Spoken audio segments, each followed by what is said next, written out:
Un lac, une femme désespérée et le corps de son amant mort. C'est ainsi que se tisse le roman reste d'Adeline Dieudonné. Les bribes les plus douloureuses appartenant à la vie de la protagoniste nous sont révélées dans cette monographie de la souffrance, causée tant par la mort de son amoureux que par les expériences malheureuses vécues dans les autres relations sentimentales. L'histoire de la mort de M et le désir inconscient de S de le garder près d'elle s'entrelacent avec la remémoration des événements passés qui ont représenté la cause de nombreuses souffrances et des expériences traumatiques.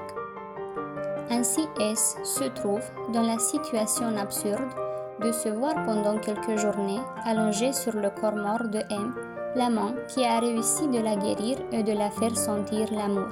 La douleur de la perte met la femme endeuillée dans un état d'inconscience et d'aliénation, où la seule façon d'échapper est constituée par les confessions faites à l'épouse de son amant.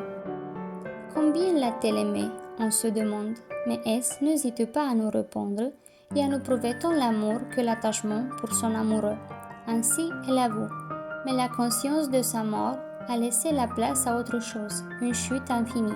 Son même le monde n'est plus le monde. Les années qu'il me reste à marcher sur cette planète seront fades, trouées, peuplées de son absence. Il n'y aura plus personne à aimer.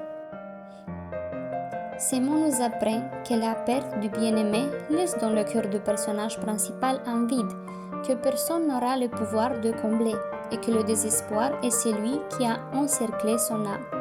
Pourtant, quelle est l'histoire de cette femme souffrante? Qu'est-ce qu'elle nous avoue dans les lettres adressées à la femme de son amant? À quel point sommes-nous forts pour l'accompagner dans ses voyages vers soi? Jusqu'à ce que nous puissions répondre à ces questions, il nous reste à lire, à réfléchir et à rêver.